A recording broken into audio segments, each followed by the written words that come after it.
Vale. Si no os importa, pues empezamos y justo eso, me presento. Soy José Manuel Francés, soy ingeniero en telecomunicaciones, soy curioso.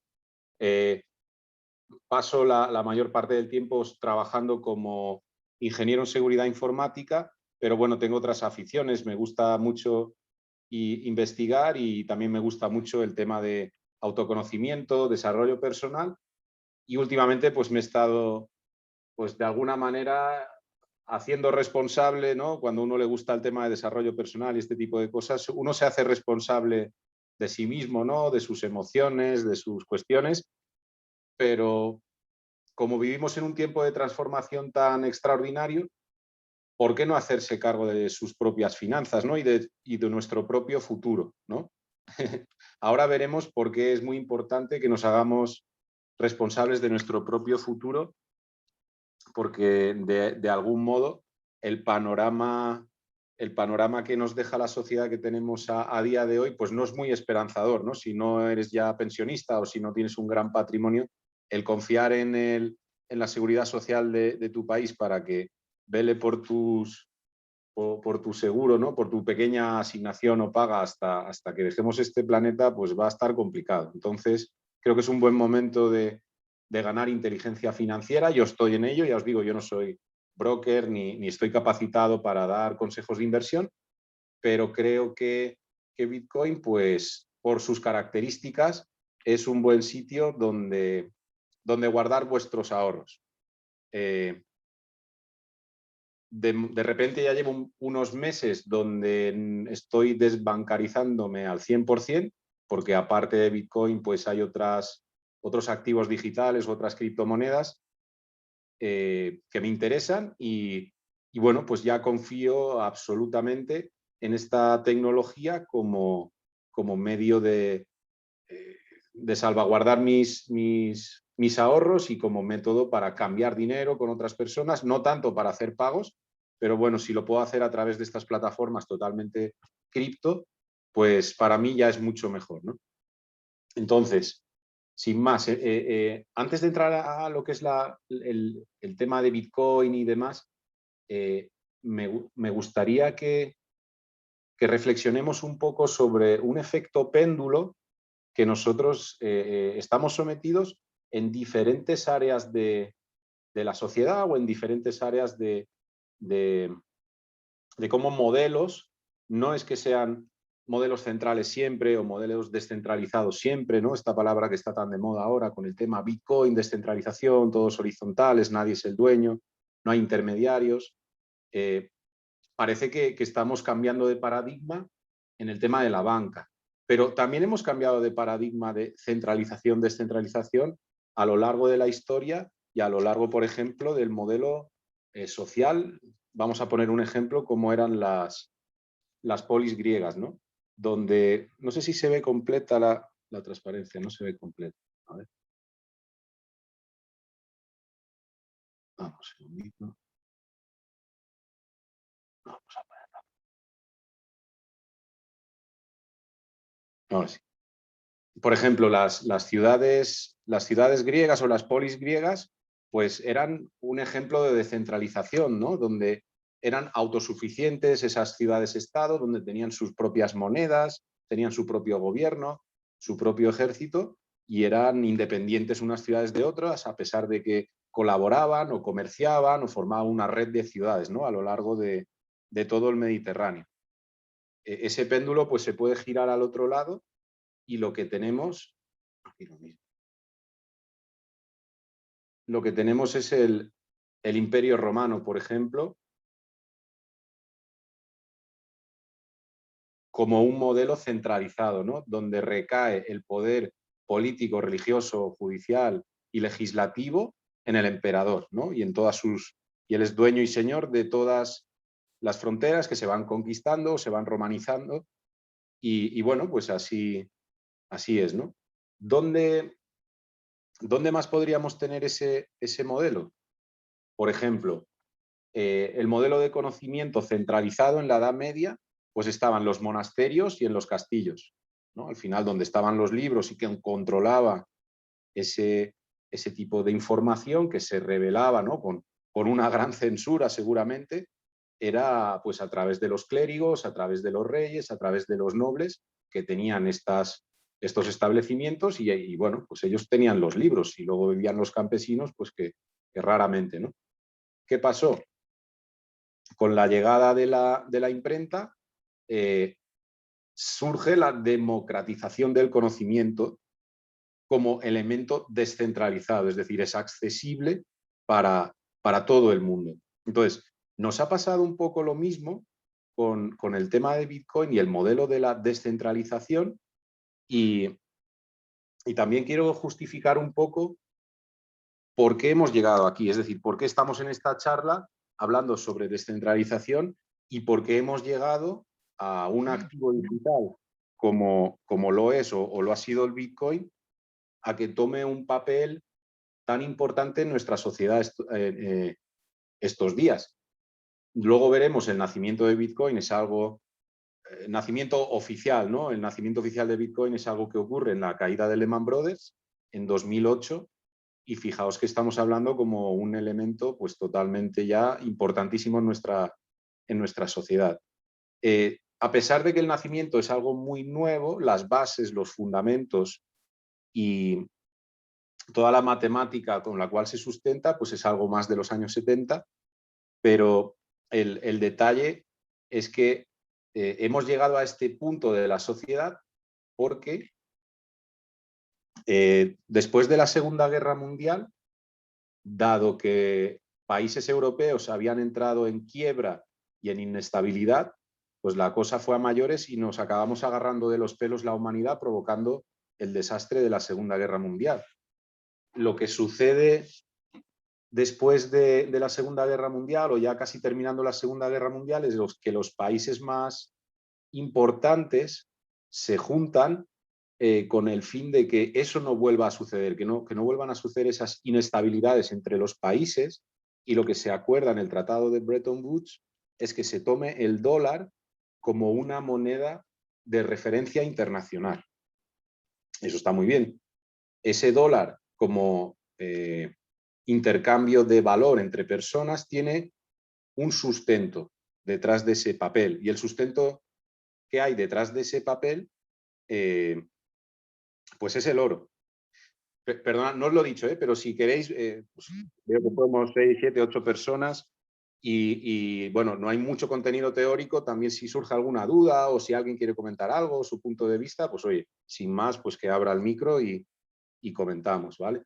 Entonces, un poco lo que sucede es que todo el mundo hace sus finanzas internacionales, por decirlo así, incluso nacionales, ¿no? Hay países en los que el dólar tiene una validez más que lo que es la propia moneda local, ¿no? Esto ha sido así hasta hace bien poco.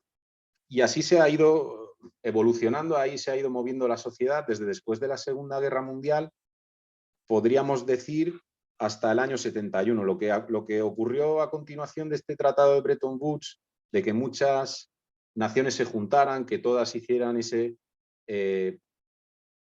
intercambio de valor a través del dólar, es que muchas naciones tenían que aportar como liquidez o como colateral, como hablan los economistas, es ese oro daba respaldo al dólar. Entonces eso está genial. ¿Por qué? Porque el oro pues, tiene unas ciertas propiedades que son las deseables que tiene el dinero, y es que es escaso, se puede intercambiar, es fungible, es decir, tiene toda una serie de características por las cuales el oro le podemos tratar como dinero. El oro lo podemos tratar como dinero, pero el currency en sí, es decir, el billete, tenemos la mala concepción de tratarlo como dinero, cuando en realidad el dinero es el soporte que da el papel, ¿vale? Que en ese momento era el oro. Pero lo que tratamos, el billete con el que tratábamos, era el currency. ¿Qué pasó posteriormente? Estados Unidos se convierte en la primera potencia mundial, el país más rico después de la Segunda Guerra Mundial, y ese Bretton Woods va funcionando, como comentaba, hasta el año 71. En el año 71 pues Estados Unidos en Fort Knox estaba guardando un montón de oro desde el país y de otros países también, pero ya había países que no les gustaba mucho que Estados Unidos tuviese que guardar su oro, entre ellos Francia principalmente. Entonces, las reservas de oro se contrajeron muchísimo en la Reserva Federal de Estados Unidos.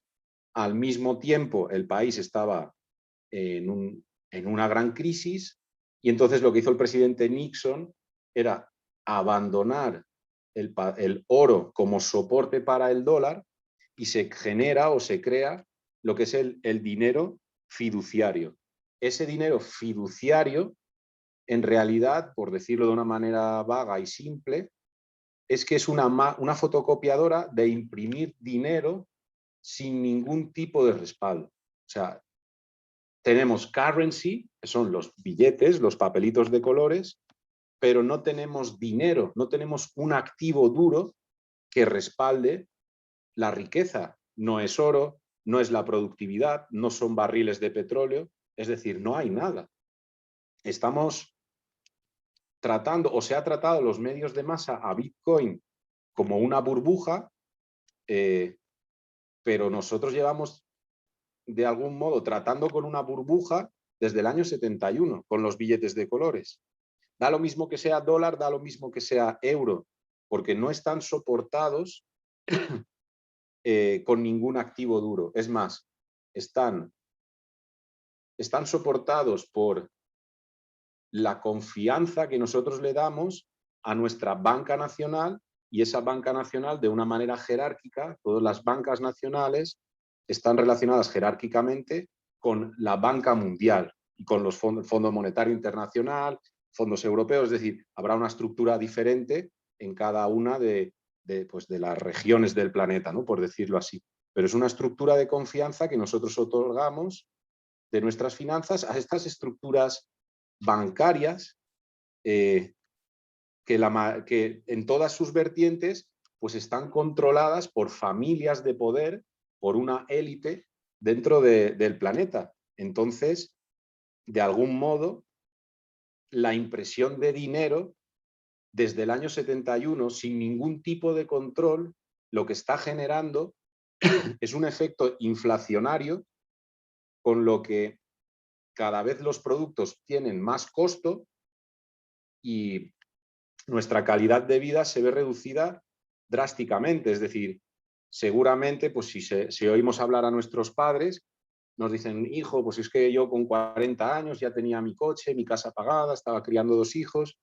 ¿Por qué? Porque el efecto inflacionario comparado con al día de hoy, pues a lo mejor era 10, 15, 20 veces menos, ¿no? Entonces, toda esa impresión de billete, en realidad lo que está generando es más pobreza. Entonces, con todo esto lo que os quiero contar es que pasamos de un paradigma de dinero centralizado, es decir, regulado por un ente gubernamental o una estructura jerárquica centralizada, a la aparición de Bitcoin y a la aparición de un modelo de intercambio de dinero entre iguales, sin un ente intermedio, un ente gubernamental que regule eso.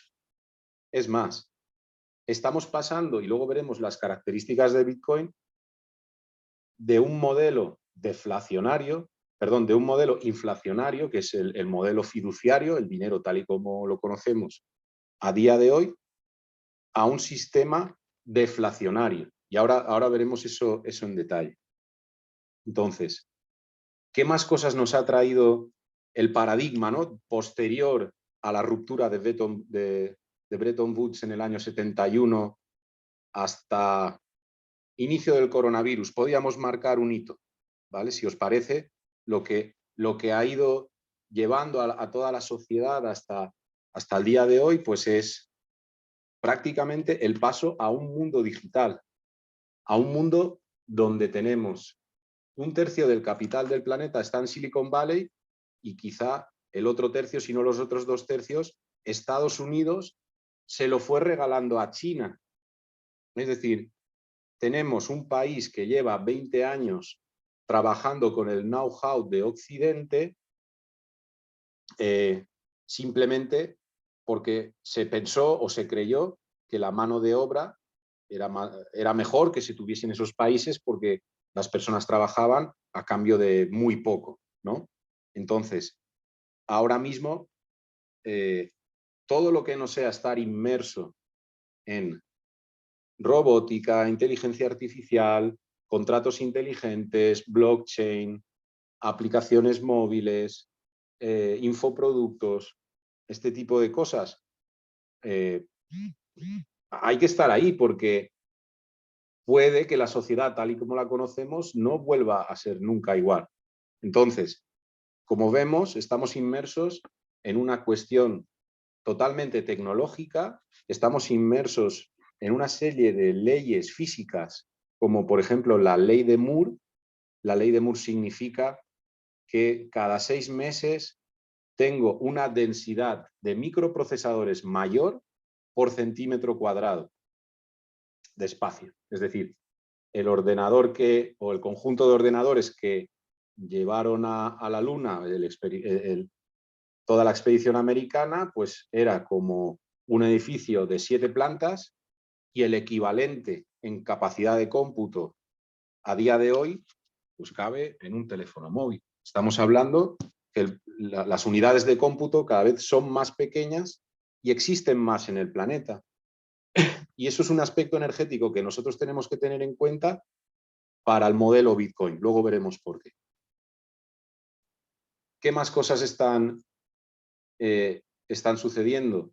Nos hablan, claro, quien nos habla, ¿no? Este foro de Davos, el foro económico internacional y demás, nos dice que, claro, este modelo post-Bretton Woods no puede ser. Se está imprimiendo un dinero que no existe, no está basado en productividad, no está basado en petróleo, en ningún tipo de activo duro, y se están dando cuenta pues, que ese modelo ha llevado al planeta pues, en el punto en el que estamos. Si sumamos efecto coronavirus y si sumamos que estamos esquilmando el planeta porque nos pensamos que es infinito y en realidad no lo es, tenemos que tener en cuenta que el capitalismo tal y como lo conocemos ha muerto, nunca más va a volver.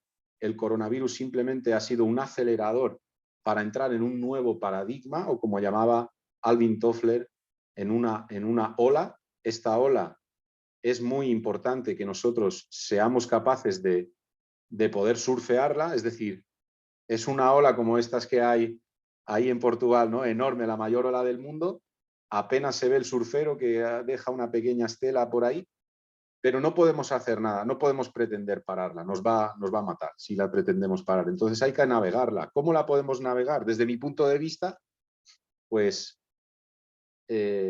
involucrarnos o invirtiendo o estando ahí o aprendiendo cualquiera de estas disciplinas, porque estamos dentro del sexto tecnoparadigma de la revolución industrial que hablaba Alvin Toffler, donde las telecomunicaciones, la biotecnología, nanotecnología, blockchain, contratos inteligentes, pues es lo que va a predominar. Entonces, si os fijáis, el papel del ser humano en este paradigma,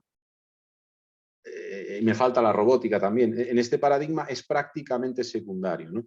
Entonces, surge la oportunidad, ya veremos en otras sesiones. Y machine learning Machine también, learning, eso es, también. eso es.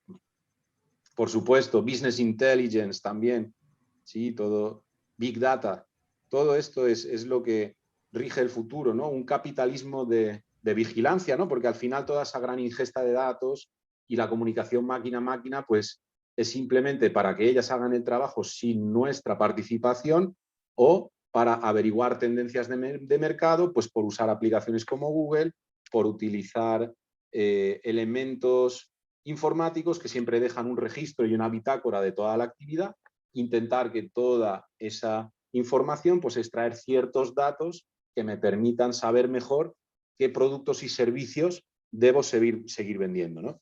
Entonces, la gran ola ha comenzado, está llegando a la costa, estamos aquí, no importa si el coronavirus es creado o no es creado, infecta mucho, infecta poco, todo eso es un poco irrelevante, estamos en este punto. Entonces, aparecen nuevos actores como es Bitcoin, blockchain, altcoins como monedas alternativas, oye, y ahí hay un mercado, y hay una oportunidad, ¿no?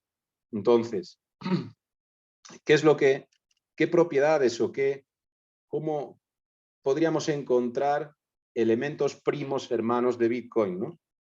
Que podríamos englobarlos en lo que son modelos de redes caórdicas, ¿no? Y este juego de palabras me da algo así como orden y caos, ¿sí? Por ejemplo, tenemos el ejemplo de Alcohólicos Anónimos, que el creador de Alcohólicos Anónimos sabía que, bueno, si iba a un médico, un psicólogo, lo que sea, pues él tenía gran habilidad en engañarlo, ¿no? En saltarse la pauta y demás. Entonces decide crear, por sus famosos 12 pasos, ¿no?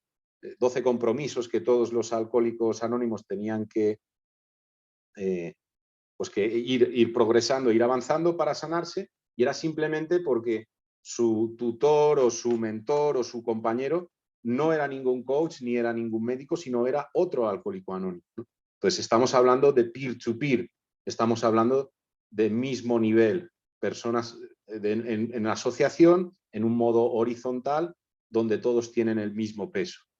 Luego también no hay muchas reglas de cómo crear otras afiliaciones o otras sedes de Alcohólicos Anónimos, sino que hay pues estos famosos 12 pasos y una pequeña estructura de cómo debería crearse, pero todo lo extra, lo que se quiera añadir y demás, pues ya queda fuera de ese protocolo, de ese procedimiento, por decirlo así. Entonces, tenemos la capacidad de replicarnos, tenemos la capacidad de distribuirlos, donde todos los que pertenecen a este tipo de asociaciones, pues de algún modo tienen un poco el mismo peso, ¿no? O el ejemplo de D-Hook, por ejemplo, con la creación de Visa, donde se juntan bancos por un lado, se juntan personas que quieren realizar pagos por otro lado, y Visa vela pues por los intereses de unos y otros, ¿no? Quizá aquí sí actúa un poco como un papel centralizado, pero en realidad no es una empresa rígida como tal, donde pone las normas, sino que junta a unos y a otros y pone en marcha ahí una comunicación para que los pagos pues, se puedan hacer de una manera más flexible y menos costosa, ¿no? O tenemos el ejemplo de este pingüino y este ñu, que es el GNU Linux, que simplemente lo que marca es una estructura monolítica, en el caso del sistema operativo Linux y su kernel o su núcleo, ¿sí? De cómo debe ser el mínimo de instrucciones que tiene que incorporar un sistema operativo de ese sabor, desde el sabor Linux, y luego alrededor de esa estructura monolítica se pueden incorporar programas de la comunidad que se van generando a través de la comunidad. Entonces, a partir de esas reglas mínimas básicas, lo que se ha generado pues son muchas empresas, algunas de pago, otras son gratuitas, otros tienen unos paquetes, otros tienen unos paquetes diferentes, hay muchas ramificaciones, con lo que quiero decir que surge el nacimiento de una idea también de libre distribución, con unas reglas mínimas para poder decir que es GNU Linux, sino pues podría ser, pues, por ejemplo, Mac, ¿no? Mac también viene del mundo Unix, pero no cumple exactamente todas las reglas del GNU Linux, con lo cual pues no estaría dentro de esa estructura de open source, de compartir, de libre distribución y demás. Entonces, otro modelo de redes caórdicas pues sería esta estructura GNU, kernel de Linux o estructura monolítica de sistema operativo, y un montón de programas desarrollados por la comunidad, donde cada creador de sistemas operativos basados en Linux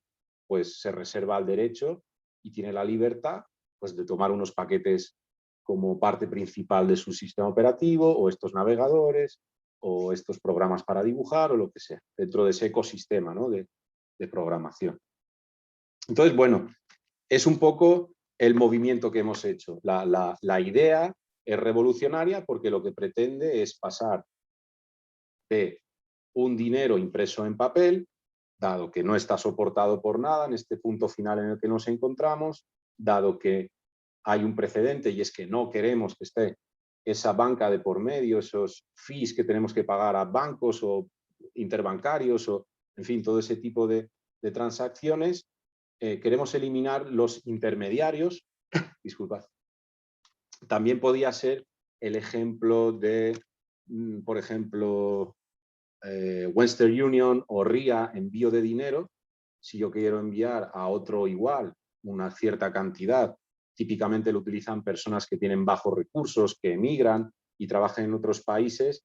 Este tipo de empresas facilitan, sin pasar por bancos, el dinero de un origen a un destino, pero con unos fees muy altos, ¿no? Unos costes de las transacciones bastante altos, donde a veces son del 10 o el 20%, con lo cual pues no tiene sentido. Entonces hay un precedente, ¿no? Hay un precedente donde Bitcoin pues pretende paliar todos esos fees, pretende la relación entre iguales para cambiar dinero y quitarse a los bancos de por medio. Que no de encima, me refiero, el que a día de hoy compremos Bitcoin es un proceso totalmente legal, está regulado, y si yo tengo muchas ganancias con Bitcoin, pues tengo que declarar la renta, si es mucho más la ganancia, tengo que hacer declaración del patrimonio, y si eso me lo están guardando en el extranjero, pues tengo el modelo 072, que ahora están revisando toda esa información para en las próximas ediciones, pues tener en cuenta la casilla Bitcoin de la declaración de la renta, la casilla Bitcoin para la declaración del patrimonio o el modelo 072 de declaración de bienes en el extranjero con el tema de Bitcoin. Luego veremos por qué el modelo 072, ¿no? De que tengo mis Bitcoins tal vez en una casa de cambio en el extranjero, ¿no? Entonces, bueno, ahí la ley está actualizándose y simplemente por desmitificar, es un procedimiento totalmente legal, ampliamente controlado, ¿eh? Sí que es cierto que al principio, con la adopción de Bitcoin, pues, y sobre todo con las redes, con la red Tor, con la Internet profunda, pues oye, se generaba pues comercio, no, un comercio pues de armas o de asesinatos y este tipo de cosas, pero no nos engañemos que el dinero en efectivo también puede pagar ese tipo de operaciones, porque el dinero en efectivo no es trazable, pero el Bitcoin sí es trazable, gracias a su tecnología blockchain. Entonces, hay que llamar las cosas por su nombre y tener claros estos conceptos, porque siempre vamos a ver una prensa muy amarillista a todo lo que rodea Bitcoin, y es posible que a partir de ahora esa narrativa cambie porque se está ganando la autoridad, ¿no? Se está ganando su peso dentro del mundo, ¿no? Entonces, bueno, Bitcoin nace de manera oficial el 31 del 10 del 2008, donde os dejo este enlace. Y este enlace no es más que el white paper de Bitcoin, y es algo público. Y es fantástico. ¿Por qué es fantástico? Porque tú no tienes un white paper de la Reserva Federal. Tú no sabes qué hace la Reserva Federal hasta que lo hizo. Si de repente imprimió en los meses posteriores de la pandemia más dinero que el que necesitaron para ganar la guerra de Vietnam, mandar el cohete a la luna y reflotar toda la economía americana en 20 años, pues lo han impreso ahora en 2 meses. Y a ti no te han dicho que lo iban a hacer, ni las razones. A lo mejor puedes ver algunos conceptos de flexibilización cuantitativa y todo este tipo de cosas, pero en realidad ni siquiera se entiende muy bien. Han impreso dinero de la nada con su máquina de imprimir dinero porque sí. Eso está bien, eso está mal, eso es legal, eso es ilegal. No lo sé, pero tenemos el efecto Cantillon, que es cada día que pasa eso yo soy más pobre, porque hay un fenómeno de hiperinflación asociado a esa actividad. Entonces, dado que el tema de Grand Reset y demás lo que nos dice es que la tendencia del valor del dólar es que vaya hacia cero. Si alguien tiene activos en su banco, ya os digo, no soy broker, no estoy cualificado para dar consejos de inversión, pero creo que el banco es un mal negocio a partir de ahora. O sea, si se puede invertir en oro, plata, tierras, Bitcoin, es el mejor lugar donde podemos tener nuestros activos a día de hoy. Entonces, sin más, está traducido seguramente al castellano. Este paper lo que nos dice es la motivación, el abstract, por qué se crea Bitcoin,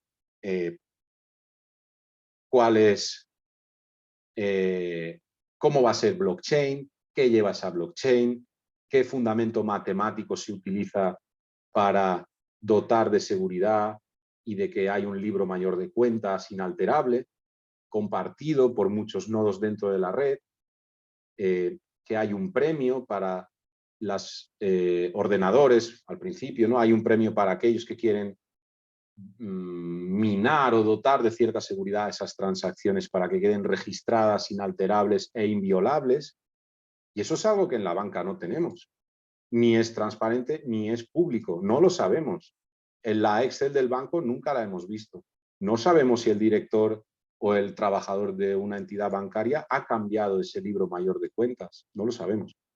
Aquí es totalmente público, es totalmente transparente y es totalmente inalterable. Y me dirás, ya, pero es que la seguridad 100% no existe. No existe, pero como lo que se dota es a que sea descentralizado, a que todas las personas que tengan los medios informáticos y los conocimientos y la capacidad de cómputo necesaria para dotar de seguridad a Bitcoin participe porque se le paga por ello. Es así como nacen los Bitcoins. A las personas que colaboran con el ecosistema Bitcoin, como recompensa, se les da un pago en Bitcoin. ¿Sí? Al principio, tú podías descargar el software para dotar de seguridad Bitcoin, colaborar de esa seguridad Bitcoin, y bueno, pues una simple CPU de un ordenador normal, pues podía hacer ese trabajo. A día de hoy es totalmente imposible porque hay matrices de ordenadores específicos y especiales para dotar de esa seguridad a la red de blockchain y es absolutamente imposible competir con ese tipo de cómputo tan exacerbado. Es una velocidad de cómputo de quintillones por segundo, o sea, es una cosa exageradísima. No hay otra estructura distribuida en el planeta que utilice tanta energía y tanta capacidad de criptografía para que todas las transacciones queden reflejadas y sean absolutamente inalterables. A día de hoy es absolutamente imposible hackear blockchain para engañar al libro mayor de cuentas y decir que donde en mi cartera de activos digitales había un Bitcoin, hay 50 o 5.000. Es imposible. Entonces, bueno, nos dice un poco qué papel juega la cadena de bloques, cómo tiene que ser la red, cómo se reparten los incentivos, cómo se verifican los pagos, cómo se mantiene la privacidad de la persona que compra y la persona que paga en la transacción, todos los cálculos, es algo matemático, conclusiones, referencias, es decir, hay un paper que explica, oye, mira, este es el business de Bitcoin, así es como se generan los Bitcoins, así es como recompensamos a las personas que quieren participar en esta iniciativa para hacer estas tareas de salvaguardar todas las transacciones y toda la cadena de bloques. También nos dice el número máximo de Bitcoins que se van a imprimir, cuándo es el inicio de impresión del Bitcoin, cuándo va a ser el año final de impresión del último Bitcoin. Hay un espacio cerrado de monedas. Cuando se imprimen esas, no va a haber nunca más monedas. No puede haber inflación de Bitcoin, porque hay 80 millones de Bitcoins, habrá 80 millones de Bitcoins, y cuando esos florezcan, cuando esos Bitcoins se acuñen, no habrá ninguno más. Entonces, volvemos a lo que es la definición de dinero, de que es algo escaso, y eso es lo deseable. Por eso el oro, o hablan del Bitcoin como sustituto del oro, porque el oro es un bien escaso y cuesta encontrar oro. Los mineros tienen que realizar mucho esfuerzo para encontrar unas pocas pepitas, y los mineros de Bitcoin tienen que hacer una apuesta muy grande de dinero para optar a las recompensas por firmar, luego veremos eso con detalle, firmar una transacción Bitcoin. Entonces, si veis la similitud con el oro, es muy cercana, ¿no? Entonces, hablamos de la cadena de bloques como un elemento que se genera cada 10 minutos. En esos bloques tienen 1 mega de ancho. En ese mega se pueden guardar pues una serie de transacciones. Y luego esas transacciones son candidatas a que un minero las firme. Luego veremos eso qué significa. Y luego, una vez se firman, diferentes nodos de la red, colaboradores también de la red, verifican que esa firma se ha realizado correctamente, y cuando esa verificación de que la firma de ese bloque es correcta, se replica ese libro mayor de cuentas a todos los nodos de la red, con lo cual, si yo quisiera falsificar ese libro de cuentas, lo tendría que hacer en todos esos nodos de la red a una velocidad muy grande, con lo cual es realmente imposible. Entonces, el 3 de enero de 2009 se genera el bloque génesis de blockchain, y en ese bloque génesis lo que tiene guardado es este titular, este titular de The Times, que dice que, bueno, que se le da, el canciller le da, pues, rescata por segunda vez a la banca, ¿no? Como, bueno, es la noticia del día, pero también es un órdago a todo el sistema tradicional de banca, que en esos momentos estaba sufriendo, pues como sabéis, la crisis de Lehman Brothers, o lo que podríamos decir, pues, la crisis sistémica, ¿no? El inicio de la crisis sistémica del propio capitalismo. Entonces, hablamos de que Bitcoin se parece mucho al oro por sus características, solo que nosotros lo que cambiamos es la confianza. En vez de darle una confianza al activo en sí, que es un metal precioso, a lo que le estamos entregando ahora la confianza es a una matemática, a una criptografía, ¿sí? Que nace en los años 70, nace con estos señores, nace con los señores Diffie-Hellman, nace con Ralph Merkle, perdón, donde ahí son matemáticos muy, muy potentes, muy fuertes, son expertos en criptografía, y lo que llevan es esa teoría criptográfica, ya la empezamos a aplicar a unidades de cómputo, a computadores, lo cual nos hace la vida mucho más sencilla, porque hasta ese momento pues toda la teoría se aplicaba, pero el ponerlo en práctica pues era algo muy complicado. Entonces, Perdón, entonces, si no está basado en algo físico como un metal, ¿cómo se asegura que en un futuro esos bitcoins limitados no puedan ser ampliados? esos bitcoins no pueden ser ampliados. Es buena pregunta. No pueden ser ampliados porque el número de bitcoins que hay en circulación se dan como, la propia cadena de bloques lo da como recompensa a los usuarios que están actuando como mineros. Es decir, los bitcoins se acuñan como una prueba de esfuerzo por la propia verificación de las transacciones. Es decir, si a día de hoy, de los 80 millones de bitcoins, hay 60 millones de bitcoins en curso, como hay unos espacios de tiempo, por decirlo de una manera sencilla, no nacerán siguientes bitcoins hasta que no se firmen 100.000 transacciones más. Hasta que alguien no verifique y firme y haga el claim de la recompensa de esas 100.000 verificaciones, no nace un nuevo bitcoin.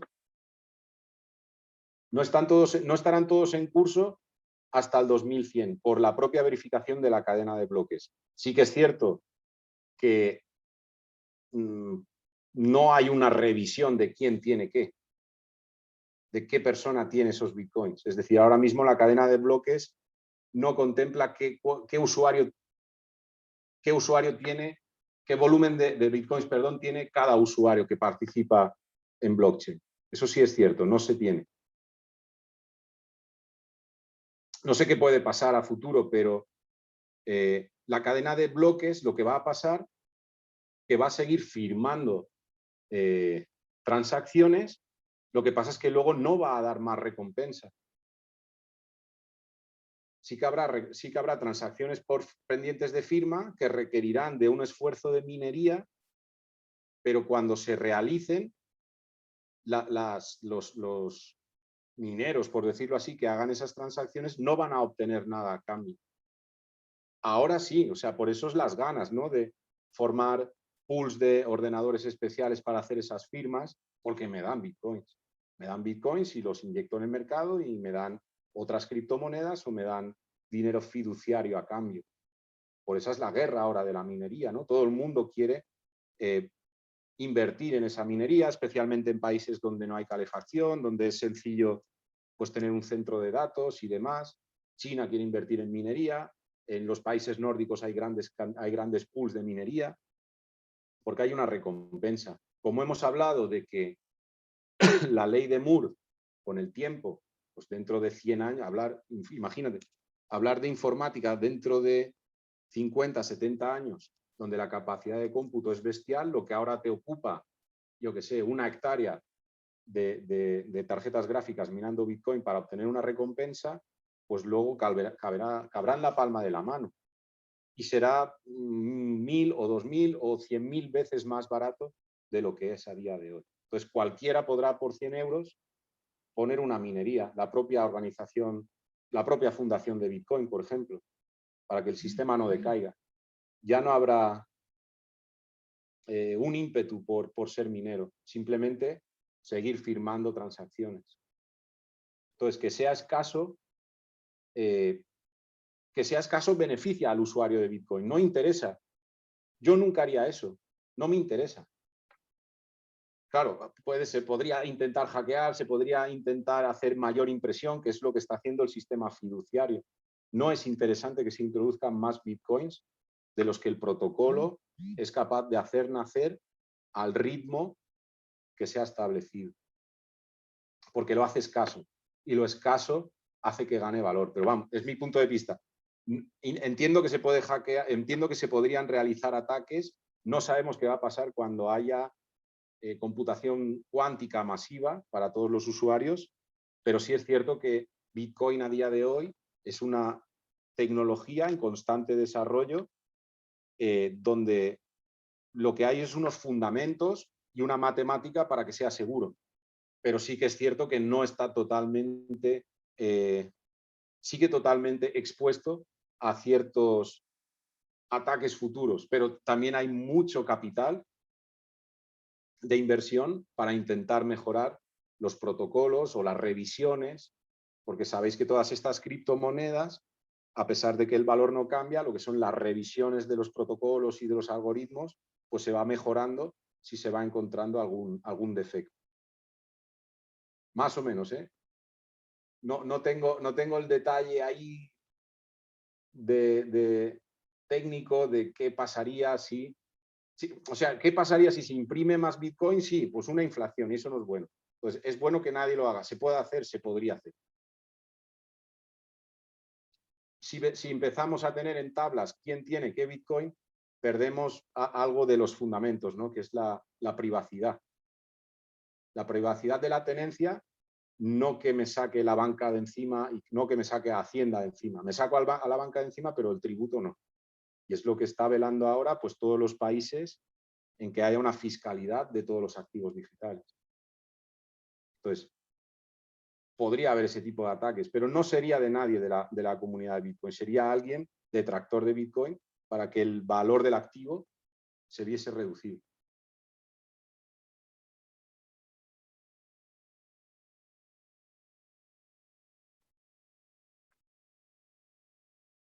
Entonces, no sé si te he contestado o más bien te he liado. Sí, gracias, gracias. Ok, Antonio. Entonces, el imprimir más de lo que...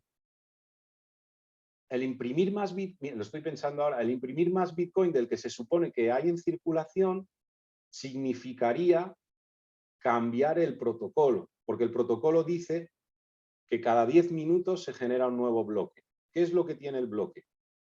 Imagínate que cada bloque tiene un pedazo de Excel de 60 líneas, donde dice Manolo le pasa a Paco 0,5 bitcoins y Pepito le pasa a Juanito 0,3 bitcoins. Si en 10 minutos ha habido una actividad suficientemente grande para llenar 1 mega, el bloque se cierra, se entrega al pool de minería, los mineros hacen una operación matemática compleja para obtener un resultado que cuando dice que lo tiene, los demás nodos de la red verifican si es verdad. Y si todos los nodos de la red verifican que es verdad, ese minero hace que la red de blockchain acuñe una cierta porción de Bitcoin y se lo otorga al minero. ¿Vale? Entonces, como eso tiene que suceder cada 10 minutos, para generar más Bitcoins de los que se supone que debería haber, se tiene que forzar esa generación de nuevos bloques que no pertenece a nadie, sino que pertenece a ese pulpo, ¿no? Que digamos que es blockchain y Bitcoin. Entonces, por eso es la grandeza, que no pertenece, ese software, ese protocolo, no está en el ordenador de nadie. Está en el ordenador de todos, pero no es dueño nadie sobre esa manera de trabajo. Entonces, bueno, esto sí se puede violar de manera más sencilla en los contratos inteligentes, que esa es otra blockchain diferente que abordaremos otro día, como Ethereum y el concepto de utility token y security token.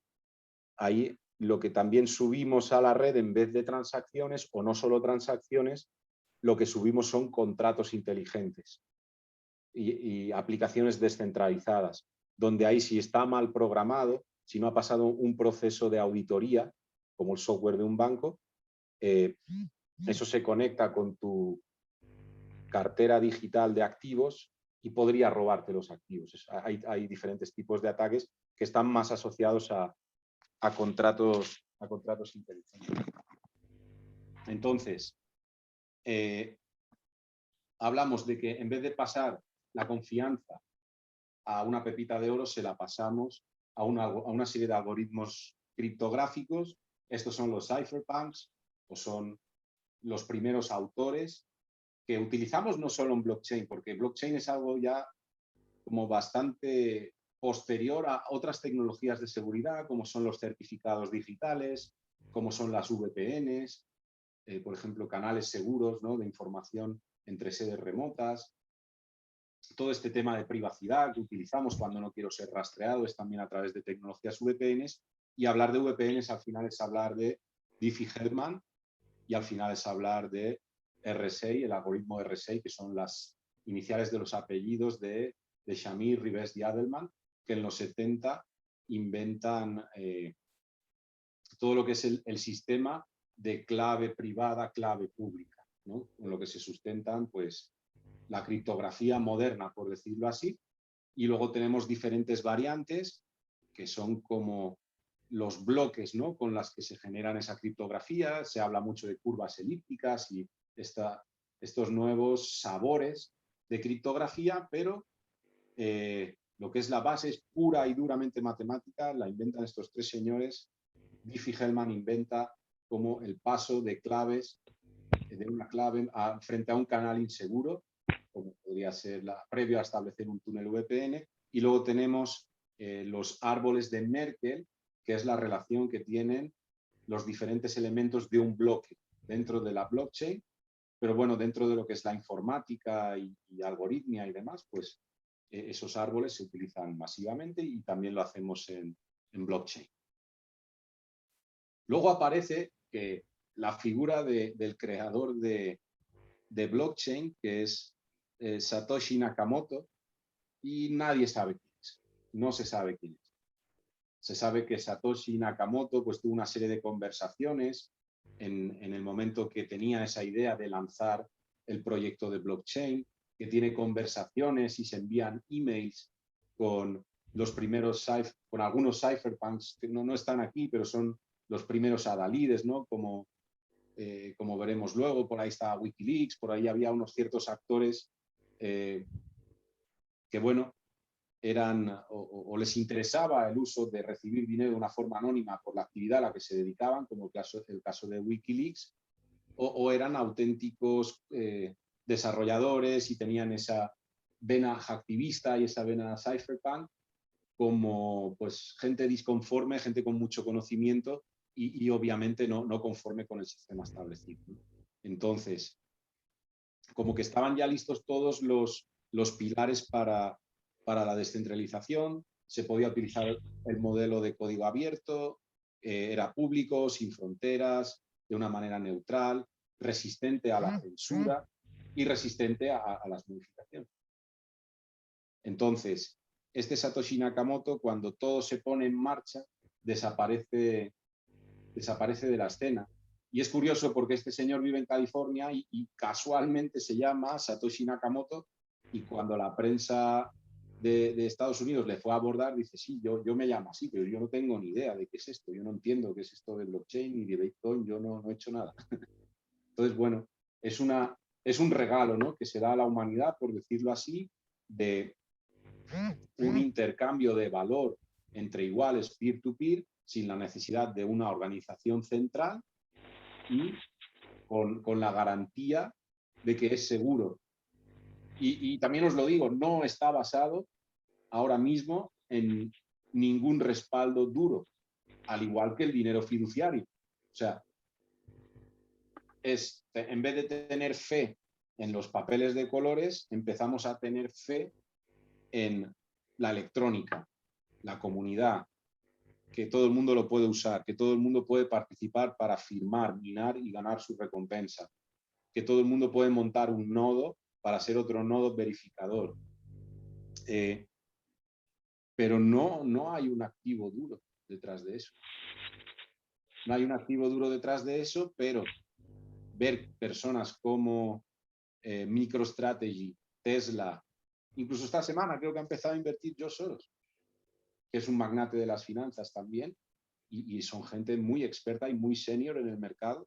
Entonces, a día de hoy, pues es el nuevo oro, le llaman así, es el nuevo oro. De hecho, el valor del oro se ha visto ampliamente estancado este último periodo, estos últimos 7, 8, 10 meses, incluso con la pandemia, y el crecimiento de Bitcoin, pues estábamos comentando al principio de la charla, si no pasa nada, a final de año es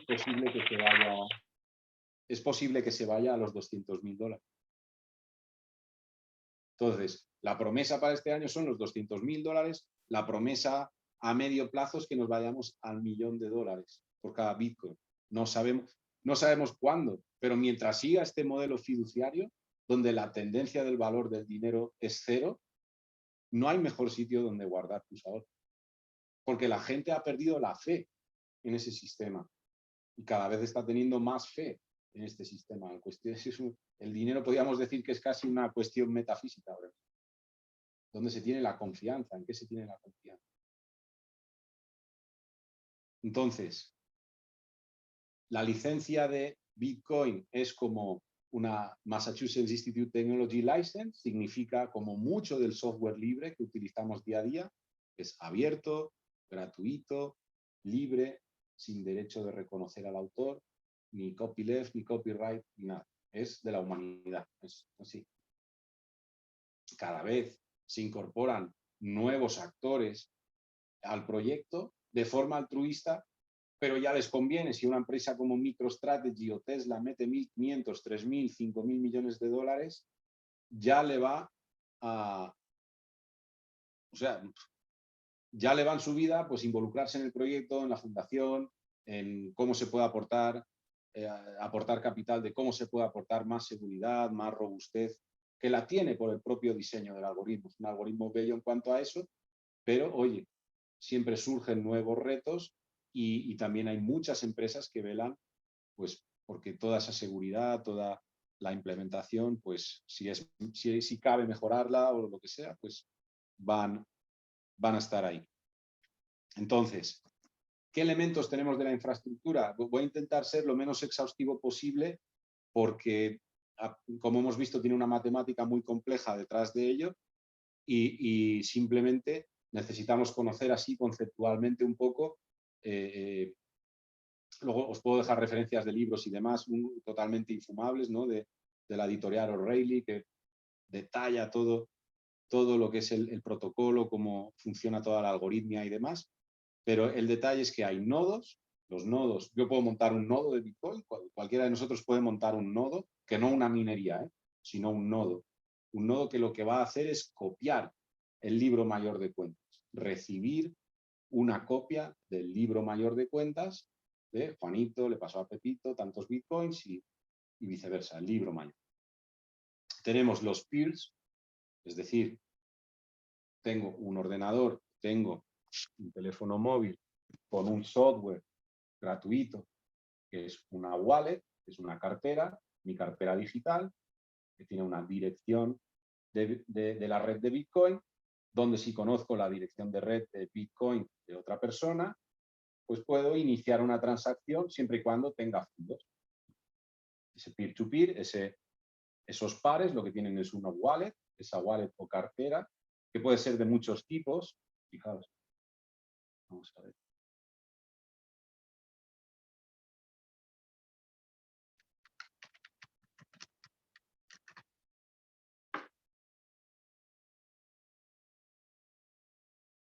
Esas wallets o monederos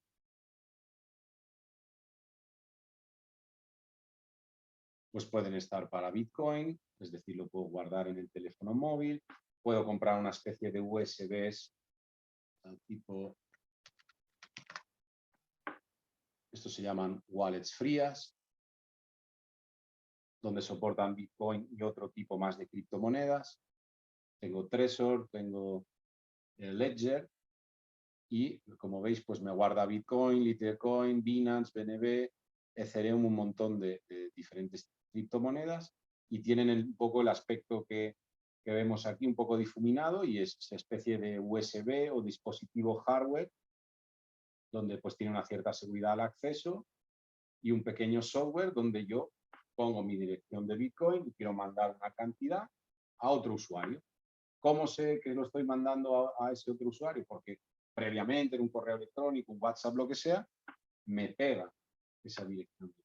Y ahí acaba la trazabilidad. No se sabe que yo soy Manolo, que el otro es Pepito, no se sabe nada.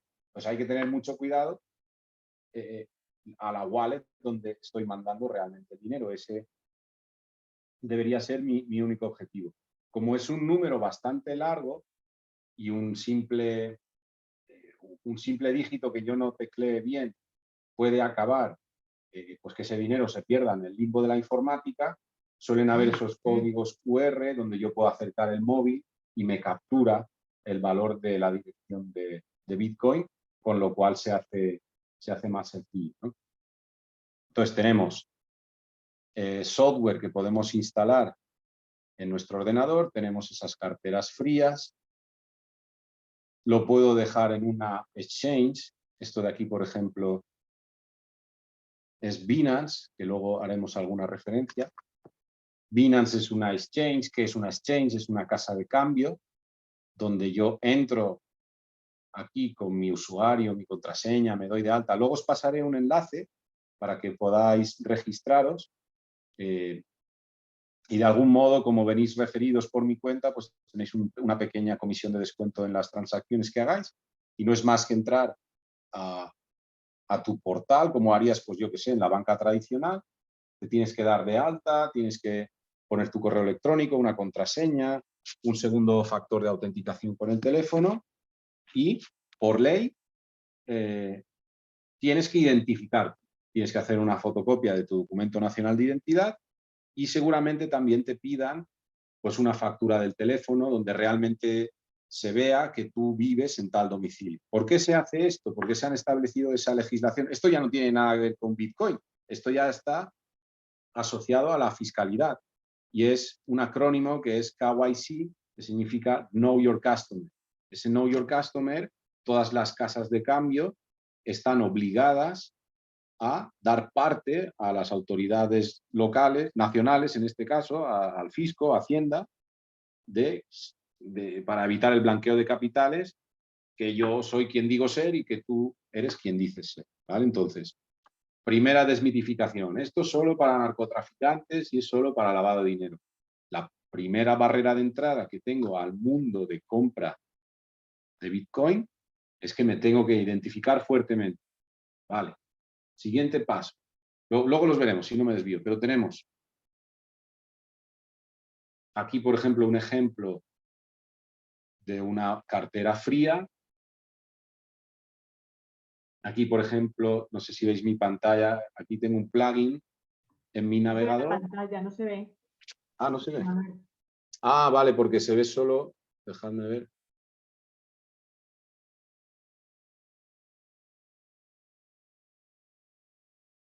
¿Se ve ahora el navegador? Vemos una foto de un cielo. Vale, pues esto es el ejemplo que os ponía de la wallet fría con Trezor o con Ledger, que es un dispositivo hardware donde al final el valor de mi cartera en bitcoins y otras criptomonedas estaría ahí, con lo cual ahí soy yo dueño y señor de mis criptoactivos. Tengo otra opción. Estoy intentando a ver si... Aquí, por ejemplo, no sé si veis, he pinchado un pequeño plugin que es una zorrita que se llama MetaMask, donde también es una cartera, es un monedero donde yo puedo guardar otras monedas, que no Bitcoin, que para hacerlo se puede, pero hay que hacer un proceso un poco más largo. Pero aquí también sería un ejemplo de soft wallet en mi navegador. Luego hay otras empresas como Trust Wallet,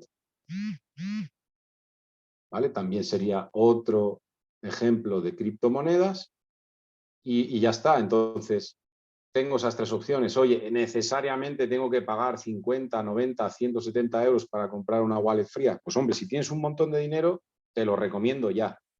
Oye, mira, pues es que yo quiero entrar con 20, 30, 50 dólares a 50 euros al mundo Bitcoin y demás. Bueno, no pasa nada. Tal vez date de alta simplemente aquí en Binance, por ejemplo, y vienes y compras Bitcoin. ¿Cómo puedes comprar Bitcoin? Pues una vez estás dado de alta en esta plataforma, mediante transferencia bancaria o pues como cualquier página web donde haces compras recurrentes, donde lo que haces es, aquí veis, mediante transferencia bancaria, otro tipo de bancas que no conozco, o por ejemplo, mediante transacción de tu tarjeta de crédito, simplemente, pues, o puedes pasar otras criptomonedas a esta cartera. Es decir, aquí la única diferencia es que la gestión de las llaves privadas no la estás haciendo tú, a diferencia de con el Ledger, el Trezor o con MetaMask o con Trust Wallet. Aquí la confianza de tus bitcoins pues la tiene la casa de cambio. ¿Qué es lo peor que te puede pasar? Pues que la casa de cambio pues quiebre o que la casa de cambio la hackeen. ¿Por qué le doy seguridad? ¿Por qué le tengo fe a Binance? Porque fijaos, si yo me vengo a esta página que se llama CoinMarketCap, que lo que mide... Disculpa, José Manuel, ¿estás compartiendo pantalla o soy la única que no lo ve? Sí, yo diría que la estoy compartiendo. Si hay alguien que más que no la vea... Ya, gracias. ¿Sí se ve? Sí, ya puedo. Vale, vale. Si os fijáis, por ejemplo, aquí están las diferentes criptomonedas. La reina siempre es Bitcoin. Estoy aquí en CoinMarketCap. Os he dejado el enlace en el chat. Aquí me está diciendo pues la capitalización de mercado de la moneda y aquí me está diciendo cuáles son las casas de cambio que participan en esta moneda y el volumen de criptomoneda, el volumen en dólares que tienen de esta criptomoneda. Entonces, yo confío en Binance más que en Coinbase, por ejemplo, porque me ofrece mejor precio. Fijaos, el precio que me ofrece la compraventa en Binance es de 60.035 dólares, mientras que Coinbase me lo está vendiendo más caro. Y eso no es más que quien mayor liquidez tiene, pues mejor puede ajustar el precio. En este caso, el volumen que tiene Coinbase es una empresa muy potente. A nivel Estados Unidos, Huobi, entiendo que está más centrada en Asia, y Binance pues está fundada en Asia, pero tiene presencia en todo el planeta. Y con mucha dificultad en Estados Unidos. Tiene el mayor volumen. Es la casa de cambio que más volumen de criptomonedas tiene. Por lo tanto, para mí es fiable. Pues si tengo poquitas monedas, al principio, a lo mejor está genial dejarlo aquí, ¿vale? Con lo cual yo tengo, ¿veis?, la posibilidad de que me envíen aquí a esta dirección de blockchain, perdón, a esta dirección de Bitcoin, se la doy a un compañero que me quiere hacer una transferencia y yo la recibo en este portal, ¿vale? Entonces, o le puedo pasar este código QR si tal vez es más sencillo que pasarle esto, y ese código QR a través de una foto, le paso esto en un correo electrónico como una captura de pantalla, y la otra persona, pues con una cámara de móvil, pues finalmente obtiene este valor y ya desde su wallet pues nos hace el depósito. Entonces, puede ser otro sitio donde dejar el dinero. Os voy a dejar luego mi correo. Si tenéis curiosidad, si queréis, ya os digo, yo no manejo dinero ni carteras de nadie, simplemente, pues bueno, os puedo dar un consejo de cómo introduciros en este mundo. Yo lo único que os diría, pues oye, hazle así, hazle así, pero no os contacto por dinero, yo no toco dinero de nadie, no hago promociones de nada. La única cosa así, pues bueno, si Binance le compartes a tus amigos que ellos se den de alta en esta plataforma, pues oye, hay un pequeño descuento para las personas que lo realicen, nada más. Entonces, hablábamos de qué elementos tenemos. Hemos dicho nodo, que comparte el libro mayor de cuentas, personas que quieren cambiarse valor a través de Bitcoin, que es un sistema descentralizado donde todos los nodos valen igual. Tenemos la blockchain, que cada 10 minutos se genera pues, un pedazo de Excel equivalente a 10 megas, donde ese bloque se entrega al espacio de la minería, de los mineros, ¿sí? Que esos mineros tienen que ser muy rápido para firmar esa transacción, es decir, cerrarla criptográficamente con mucho esfuerzo, y eso es algo que se hace por una razón que veremos ahora, y eso simplemente lo que hace es el algoritmo de consenso para la firma de transacciones. Y luego, pues, la distribución y la verificación de ese bloque a todos los nodos de la red. Es una cosa muy sencilla en realidad. De hecho, Bitcoin nació sin blockchain. El hecho de Bitcoin es simplemente tener un registro de cuentas, pero Bitcoin nació como un intercambio de valor entre usuarios que estén utilizando esa red, nada más. Blockchain es como algo posterior para que haya una adopción masiva y que haya una seguridad y demás, pero simplemente se podría haber creado perfectamente sin blockchain, ¿no? Entonces, bueno, hemos visto que simplemente tenemos dos personas que quieren cambiarse valor a través de Bitcoin mediante el uso de sus wallets o sus carteras. Esa transacción es una entrada dentro de una estructura de datos mayor que es el bloque. El bloque se firma y se verifica, la firman los mineros y se verifica en todos los nodos de la red. Cuando eso sucede, es justo el tiempo de espera que yo necesito cuando todo este punto 3 suceda y ya firmado, pues se mina, se verifica, se aprueba la transacción y ya llega a mi ordenador. Y entonces, como está firmado, pues no puede haber repudio. Quiere decir, nadie puede decir que yo no te envié el dinero o te lo dejé de enviar. Me puedo ir de una manera pública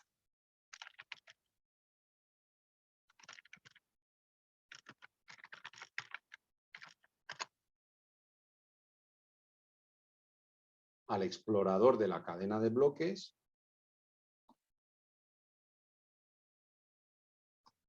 Luego haré un ejemplo real para que veáis, porque no tengo yo aquí ahora dirección de Bitcoin. No, tal vez sí.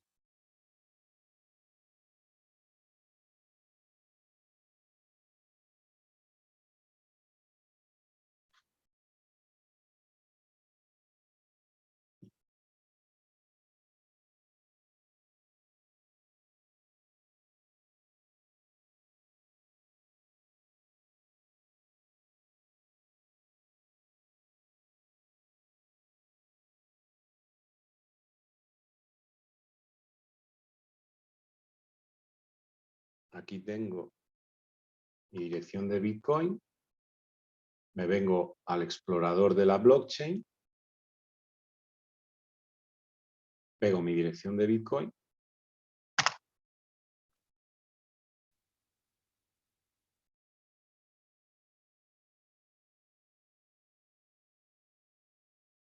Y aquí me dice la cantidad de Bitcoin que yo tengo en activo en esa cartera. Total recibido, total enviado, saldo final. Es decir, he recibido Bitcoin y me lo he fumigado, me lo he fundido. ¿Vale? Y aquí. Esto de aquí es el código QR correspondiente a mi dirección de blockchain, que no pasa nada porque yo la hago pública, porque de aquí no me podéis robar nada, simplemente yo soy el que firmo la transacción diciendo que quiero hacer una transacción o en mi wallet fría o en mi soft wallet o en mi wallet dentro de Binance o de la exchange que queráis. Soy yo el que a través de una acción mía firmo porque quiero enviarte dinero, pero es como la cuenta del banco, no pasa nada si se hace pública porque está bien. Lo único que puedo hacer es, si alguien me firma, recibir dinero. Nadie me puede robar el dinero. Entonces no me importa que quede ahora pública aquí. ¿Vale? Entonces aquí están las transacciones y las verificaciones y todo lo demás. Entonces, bueno, esto por un lado. Por otro lado hemos visto un poco cómo se realiza una transacción. Lo que no hemos visto es cómo se mina o cómo se firma. Tampoco quiero entrar demasiado en el nivel técnico, pero que sepáis que se llama cadena de bloques porque un bloque de manera criptográfica está asociado al bloque anterior y al bloque posterior. Pues el primer bloque, obviamente, en 2009 no estaba asociado a nada, pero lo que se hace es una operación de resumen, que podemos ver si ahora nos da tiempo, no quiero hacerlo muy largo. Hay una operación de resumen de este bloque donde se saca un valor muy concreto, donde ese valor concreto se añade al bloque siguiente, de forma y manera que si alguien verifica el valor del segundo bloque, tiene que verificar el bloque anterior y tiene que hacer una operación matemática sobre ese bloque anterior que le tiene que dar igual que el valor del bloque que dice ahí. Ahora vamos a entrar un poco más a detalle de eso. Entonces, el simple hecho de cambiar cualquier valor de la entrada de un bloque anterior se vería automáticamente reflejado en el segundo bloque y en cascada en el resto de bloques. Con lo cual ya todos esos bloques estarían alterados, estarían mal y la red se daría cuenta. Entonces, imaginaos, Alicia le paga a Bob 3 bitcoins. Ese bloque ya se minó, ya se firmó, ya se cerró. De hecho, se generó otro bloque posterior. Como se generó otro bloque posterior, esto ya no se puede modificar. Pero imaginaos que alguien quisiera o pudiera, y en vez de decir Alice a Bob paga 3 bitcoins, para reclamarle un bitcoin más, pues dice que le ha pagado uno de menos. Imaginaos que modifica eso, con lo cual podría decir, oye, he ido al Bitcoin Scan y aquí de esta dirección a esta hay 2 y tú dijiste 3, me debes 1. Vale. Los nodos verificarían que se ha alterado esto, pero también verían que todos los nodos posteriores a este también están mal, porque al variar esto de aquí, el valor de resumen sobre este bloque también se ha visto alterado, y así en cascada. Entonces nos detectaríamos fácilmente. Ahora veremos qué significa eso del hash. Fijaos.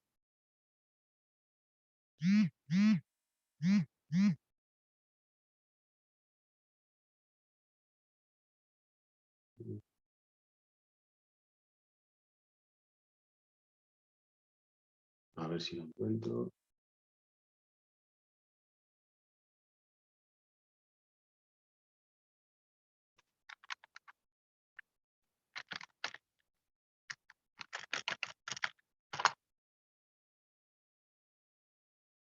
Se llama función hash.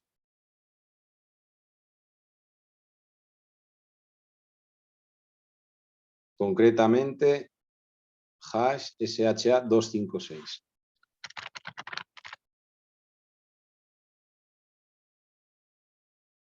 He puesto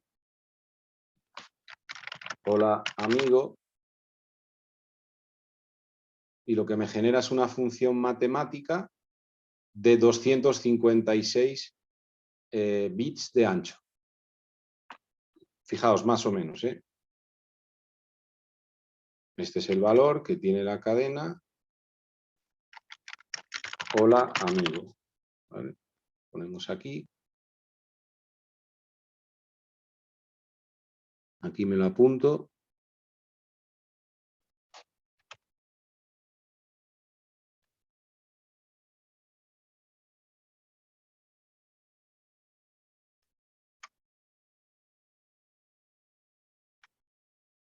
Eso. Hola amigo. Ahora pongo hola amiga.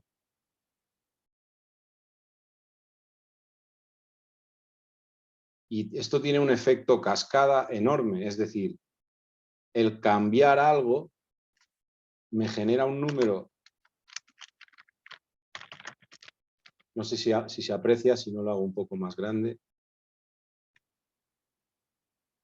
de decir hola amigo a decir hola amiga, me han salido dos cadenas que no tienen ninguna entropía entre sí mismas, o sea, no tienen ningún grado de parecido entre ellas.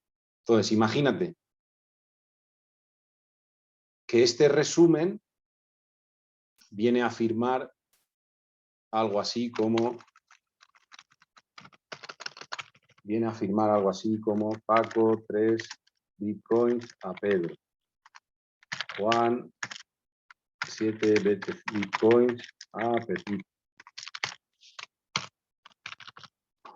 Imaginaos que esto es un bloque. En el bloque están las transacciones y esa operación de firma. Algo así. Este sería bloque 1 y ahora pongo el bloque 2.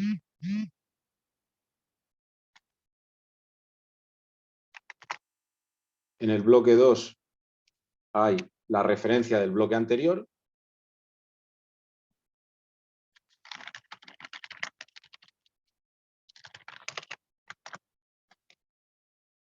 y nuevas transacciones. Pepa a 3 BTC a vale.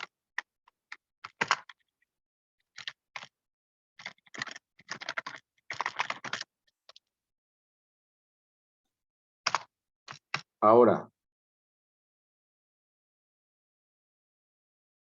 la firma de ese bloque o resumen de ese bloque se hace encadenado con el valor de resumen del bloque anterior. Entonces, la nueva firma se hará así.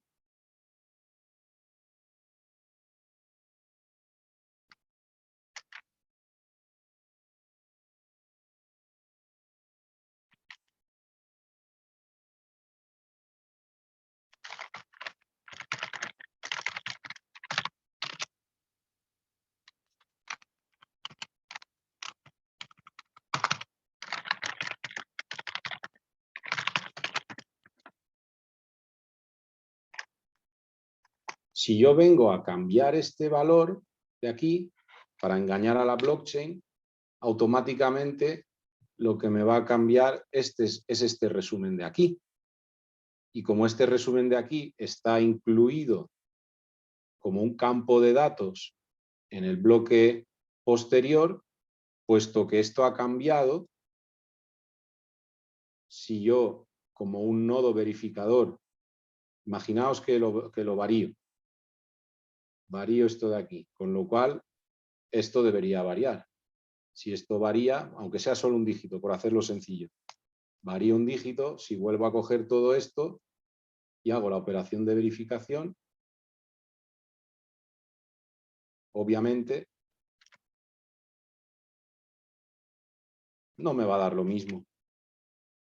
Se supone que el bloque minado y el bloque verificado deberían ser exactamente iguales para que todo estuviese bien.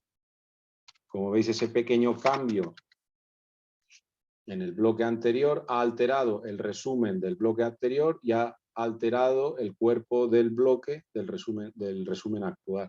Perdón, ha alterado el contenido del bloque actual, con lo cual el resumen se ve ampliamente afectado. Entonces el proceso de verificación falla, absolutamente. Entonces no se puede tocar, es intocable. Si se toca, se detecta un fallo, se detecta una alteración muy rápidamente. ¿Qué pasa? Imaginaos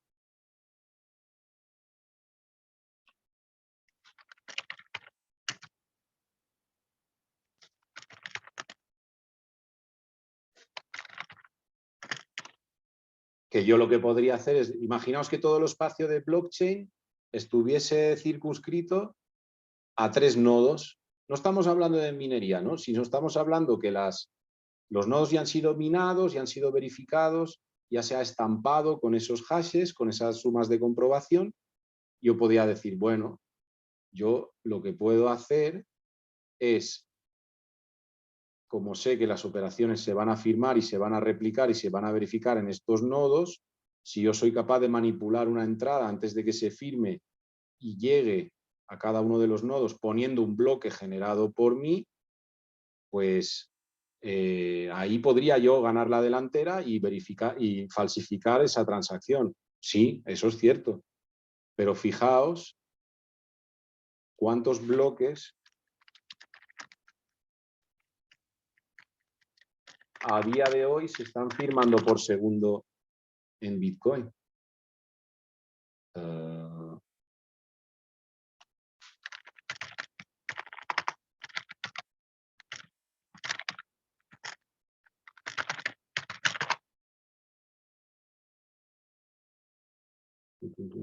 Hash rate es la cantidad de firmas por segundo que soporta un protocolo como Bitcoin, digamos.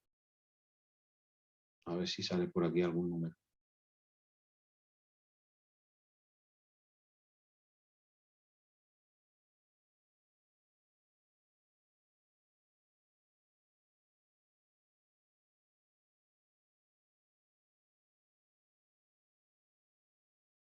Aquí, para que tengamos... Creo que es del orden de 60 terahashes por segundo. O sea, un quintillón, se están ahora verificando un quintillón de estas operaciones por segundo. Fijaos la página web lo que tarda en dármelo. Tarda al orden de 3 segundos en darme la operación. Tendría que hacer un ataque con una cantidad 51% más amplia de la que está arrojando Bitcoin. O sea, es una cantidad de energía tan brutal que es imposible de hacer. Pues, cuantos más personas hayan minando, verificando y generando estas sumas de comprobación, hash, es la operación de hash, es la operación de resumen que os estaba hablando, es prácticamente imposible, imposible.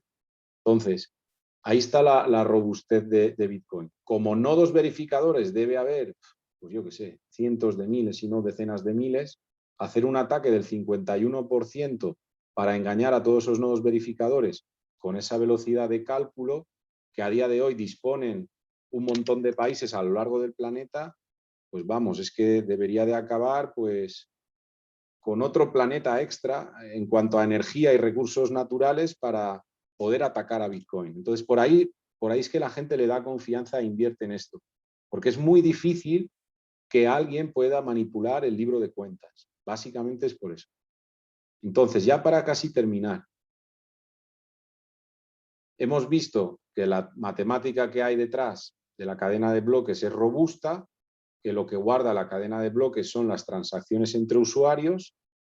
Todavía no hemos hablado de los mineros, quienes son las reinas del mambo en este mercado, y lo que hacen esos mineros con un software abierto y demás es generar un hash como el que hemos visto antes para firmar un bloque, pero ese bloque tiene que tener unas características determinadas.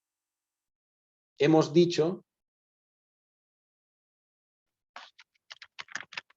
¿veis? Que cualquier cadena de texto, lo ven más grandecito, arroja una suma de comprobación pues, diferente y única. Se supone que única.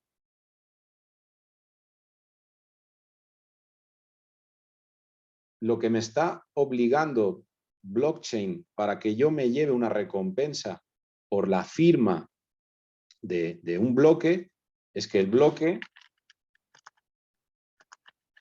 puede tener la información que sea, 1 mega de transacciones, hemos dicho. Vale, eso yo no lo puedo tocar, me viene dado porque es la naturaleza de lo que da la red en ese momento.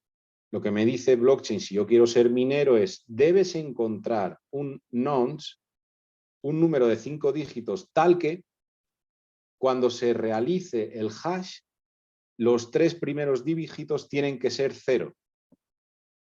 Y aquí es donde entra esa complejidad y se necesita la alta computación, porque no es trivial. Si me pongo aquí a probar 000, 001, 002, 4, vamos, me puedo tirar aquí un año para encontrar un número tal que en consonancia con el texto de transacciones que me da un bloque, su función hash o su función de resumen, sus primeros 3 dígitos obligatoriamente tengan que ser 0. Aquí está el esfuerzo de los mineros y lo que se llama proof of work, prueba de trabajo. Vais a ver, si os interesa el ecosistema de criptomonedas y demás, que va a haber monedas que son mediante prueba de esfuerzo, proof of work, prueba de trabajo. Y luego habrá otras que son de otra manera. Esta quizá es la manera más primitiva, la manera de proof of work, pero es la manera en la que más robustez y más energía se necesita, por lo tanto también es más difícil de hackear. Los ordenadores que son capaces de encontrar esos nonces junto con el bloque de 1 mega para dar el hash con 3 ceros, es una operación desde el punto de vista computacional muy cara y se necesita hacer mediante técnica de fuerza bruta. La técnica de fuerza bruta no es más que cuando tengo un candado con 4 combinaciones, intentar romperlo. Yo no tengo ni idea cuál es la combinación, pero tengo unos dedos muy ágiles que van probando combinaciones de 4 en 4 de manera muy rápida hasta que doy con ella. En el peor de los casos podría ser todo 9. Y si yo voy en secuencia para tener un orden mental, pues he necesitado una experiencia de 1000 combinaciones para encontrar la clave. Con el caso de la firma, esto ya es algo propio de blockchain, de la firma, la prueba de trabajo de que ese bloque ha sido minado y verificado, se introduce el concepto de nonce y se tiene que realizar en menos de 10 minutos, porque esa es la premisa del protocolo. Cada 10 minutos hay otro pedazo de Excel de transacciones que deben ser firmadas. Entonces, en menos de 10 minutos tiene que haber un minero muy ágil que pruebe todas esas combinaciones con un nonce para que el hash le dé 4 ceros al principio.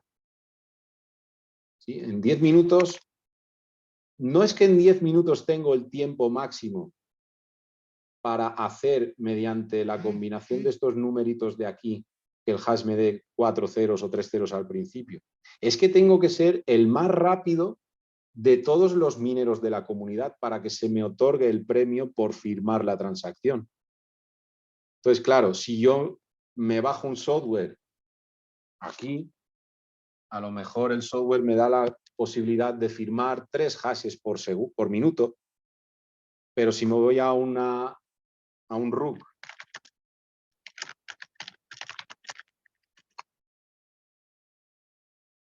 en Islandia, a ver si sale alguna imagen bonita. Fijaos.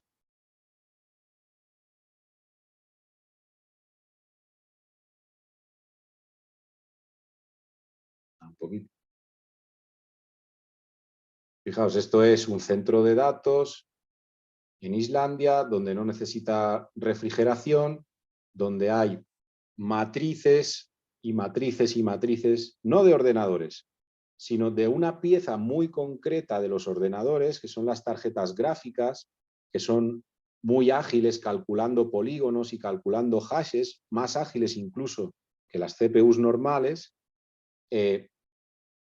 La potencia de minado que tiene esa corporación o que tiene esa compañía es de millones de megahashes, o sea, hablamos de millones y millones de cálculos por segundo, millones, billones, trillones, quintillones es el cómputo global de toda la minería, pero de una empresa en particular que tenga, pues yo qué sé, terahashes, pues a lo mejor es el más rápido, de 10 veces es 3 veces el más rápido. Y de cada 10 bloques se lleva 3 a la pera. De 3 de cada 10 bloques obtiene recompensa. Entonces, claro, meterte en un fregado de estos a día de hoy, ya os digo que antes cualquier ordenador te daban 50 bitcoins por hacer 10 hashes por segundo, ponle, al principio de la tecnología. Imagínate, te bajas el software, en el 2009 tendrías ahora mismo, pues yo qué sé, 1000 bitcoins. ¿Qué es lo que pasa? Como esto se sabe, estas empresas hacen estas grandes inversiones en estos rigs o matrices de ordenadores especiales para calcular hashes. Lo que hace el protocolo es que cada 20.000 bloques aumenta la complejidad.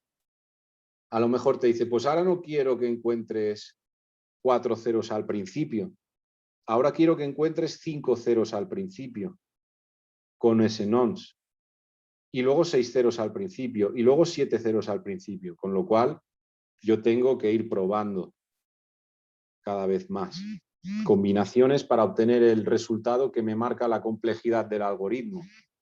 Y por otro lado, hay un efecto que es que cada un cierto paso del tiempo, la recompensa que obtienen los mineros se reduce a la mitad.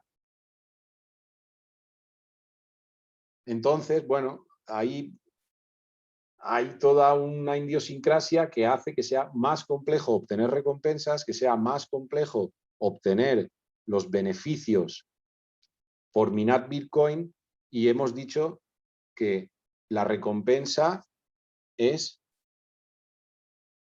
la propia gestación de Bitcoin, la propia acuñación de la moneda es acuñada en tanto en cuanto se firman los Bitcoin, las transacciones en la blockchain y se obtiene la recompensa. Y cada 2 años ocurre el fenómeno de halving, que es la reducción al 50% del royalty que me dan por participar como minero. Con lo cual, ya estáis deduciendo que la moneda en curso, cada vez que pasa el tiempo, es más escasa. Entonces, eso sí se tiene controlado como seguridad. Se sabe que hoy hay, de las 80 millones de bitcoins, hay 60 y no puede haber 90, porque la propia complejidad del halving y demás me dice que a día de hoy debería haber de estos en curso y ninguno más. Lo que no se puede saber es quién tiene, qué persona tiene qué. Pero sí se puede saber en la blockchain. Si hacemos un Big Data en la blockchain,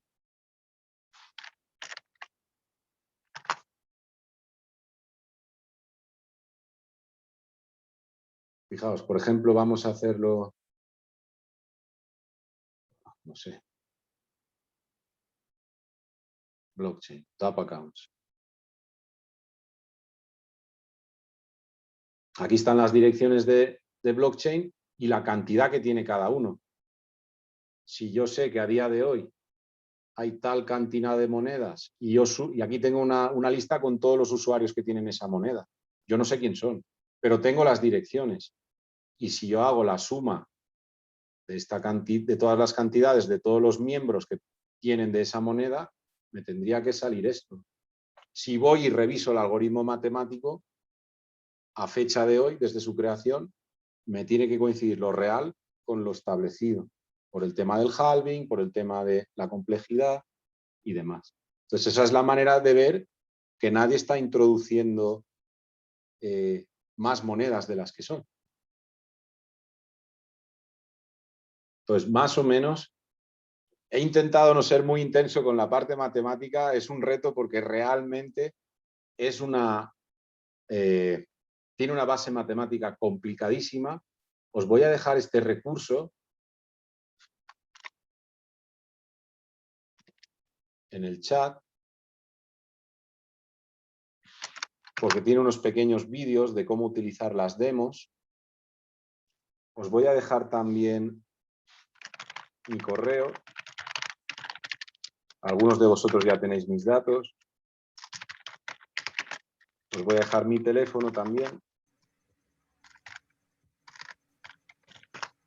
Y os voy a dejar otro recurso importante, que es si os queréis empezar a introducir en el mundo cripto, os recomiendo que lo hagáis a través de la web de Binance, que guardéis ahí si es poquita cantidad y si luego es más,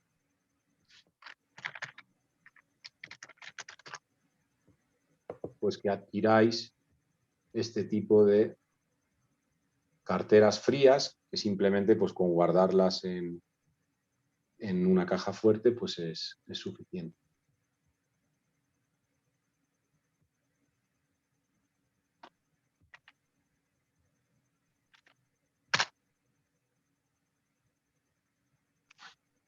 Entonces, hemos hablado de la minería, hemos hablado de la complejidad, hemos hablado de que al final lo que se involucra es una gran cantidad de energía y vienen algunas preguntas, ¿no? ¿Por qué yo debo confiar en Bitcoin? ¿Qué valor tienen los Bitcoins?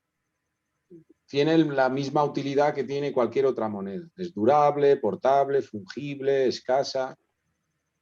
Creo que hay hasta un nodo de blockchain hasta en un satélite. Si se apagara toda la luz del planeta por una semana, habría un nodo ahí en el espacio sideral que tiene una copia exacta de la blockchain. Para que os hagáis una idea, puede ser una base de datos que puede pesar unos 7 gigas. Es que no hay mucho. Eso no ocupa mucho. Transacciones de un lado para otro con una cierta cantidad, en verdad, comprimido y demás, pues es que es una base de datos muy ligerita. Si lo comparamos con bases de datos corporativas de cientos y cientos de teras y pentas y todo esto, no es mucho. Así que nada, chicos, comentaros eso, que es muy importante que cuando... Vamos a hacer el ejemplo aquí. Imaginaos... ¿Cómo haría yo esto? No sé si tengo Chrome. Vamos a ver si es posible. Lo que quiero haceros es una pequeña demo que veáis que en el proceso de creación de mi wallet, de mi cartera de criptomonedas, hay un proceso que es la generación de la clave privada y que esa clave privada es la responsable de firmar mis operaciones de entrega de criptomonedas. Entonces, esa clave privada es un número pseudo aleatorio muy grande que me permite hacer operaciones de escritura para enviar criptomonedas o operar con contratos inteligentes y al mismo tiempo es un elemento que yo debo de guardar en papel, esa clave, por si algo malo le sucediera a mi ledger frío o a mi soft wallet o lo que sea. Porque de esa manera, guardando esas palabras, esas frases semilla o esas palabras, pues en otro ledger similar del mismo fabricante o el mismo plugin en el navegador o el mismo soft wallet, vuelvo a tener mi dinero presente ahí, ¿vale? Como todo puede suceder con la informática, pues tendría que guardar en la caja fuerte el ledger y el papelito con esas frases semilla. Entonces, lo que quiero hacer es bajar, por ejemplo,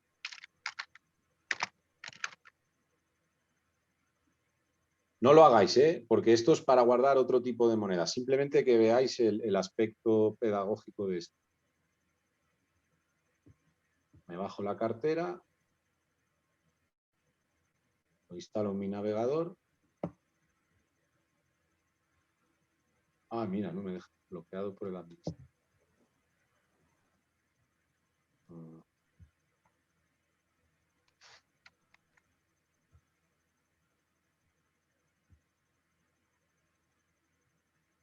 Bueno, vendría a ser...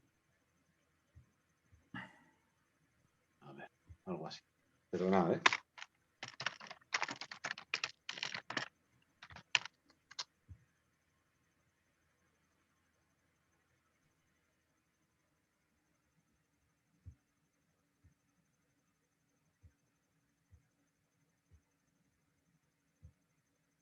A ver si sale aquí un ejemplo.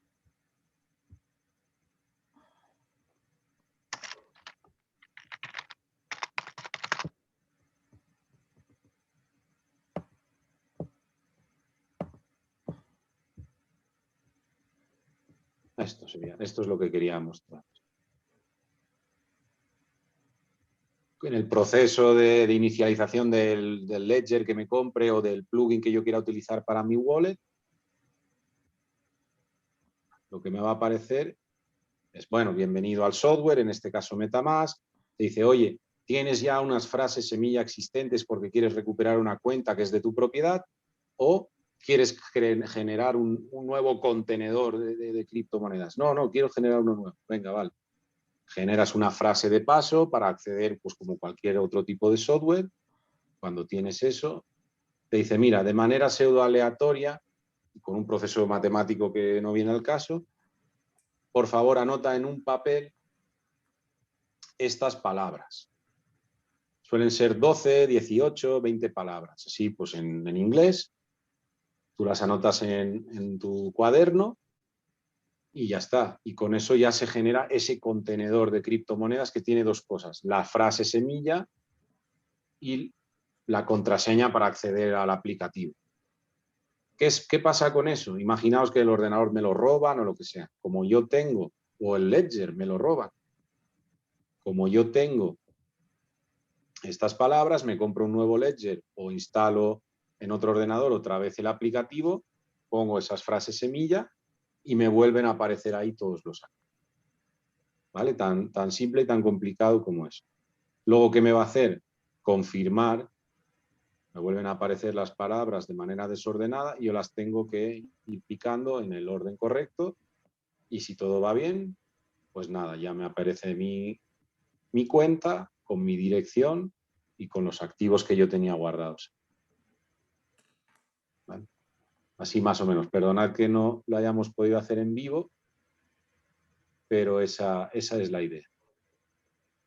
Así que nada, chicos, por mi parte eso sería más o menos esta lección introductoria. Espero poder hacer un seguimiento, quizá cada 15 días en esta misma fecha, en estas mismas horas, 7:30 y demás. Seguir profundizando en todo el tema de criptomonedas, presentar otras redes de blockchain con otras criptomonedas, el uso y ir profundizando cada vez un poco más y generar una pequeña comunidad. Así que nada, oye, como somos aquí poquitos y tal, pues si queréis hablar, comentar, tenéis dudas, qué os ha parecido, cualquier cosa, pues es bienvenida. Muy bien, muchas gracias, Manolo. No, a ti, a ti. Ah. ¿Tú ya tienes tus bitcoins? Te dije, no, me dijiste que no al principio, perdón, Andrés. Sí, ya os digo. No, es un buen principio para empezar a estudiar y comprender mejor. Yo entiendo que hay mucho para descubrir, porque también la tecnología blockchain está siendo empleada en otros sectores, ¿no? Sí. No es solo en las criptomonedas, ¿no? Exactamente. ¿Por qué?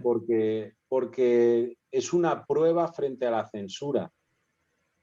Al ponerlo en blockchain y ser descentralizada, imagínate un YouTube descentralizado, donde hay un conjunto de vídeos como nodo principal que yo tengo. Tú como cliente de ese YouTube descentralizado ves unos vídeos, yo no te cobro, a cambio tú los descargas al disco duro y otro usuario los descarga de ti para verlos. Por si a mí me censuran, el vídeo sigue replicado. Por ejemplo, el peer-to-peer, ¿no? de Mule de toda la vida sigue siendo el mismo concepto. Sí. Los datos no los tiene un nodo central, lo tenemos entre todos los miembros. Entonces, o guardar un tweet o un comentario en un blockchain tampoco se puede censurar. Entonces, lo que permite, por ejemplo, la blockchain es que el contenido que se queda ahí es inalterable. Hay funciones de seguridad como el no repudio, es decir, no puedes decir que tú no fuiste el que escribiste esto, porque está aquí guardado con tu dirección de blockchain. No puedes decir que tú no fuiste y yo no puedo borrarte. Entonces, hay esas funciones, por ejemplo, ¿no? Proof of... Hay una prueba de censura ahí. Hay muchas otras más, ¿no? Pero sí que es cierto que es el futuro y bueno, pues sirve para muchas cosas y vamos a ir dando pues algunas pinceladas aquí de algunos proyectos o de algunas cositas que vaya descubriendo, pues lo iremos viendo aquí. Estás de parabéns. Sí, muchas Estás gracias. de parabéns. Así que nada, os dejo ahí mi teléfono, os dejo mi correo electrónico y la dirección de Binance. Si os apetece trastear un poquito, pues ahí lo tenéis. Así que nada, chicos, os dejo que ya os tengo aquí 2 horas dando la paliza, así que encantado y espero veros en próximas ediciones. Sí. Muchas gracias. ¿eh? A ti, a ti. Hasta la próxima. Hasta luego, chicos. Adiós, Andrés. Hasta Muchas luego. gracias. Adiós. Adiós. Adiós, hasta luego. Adiós. Adiós.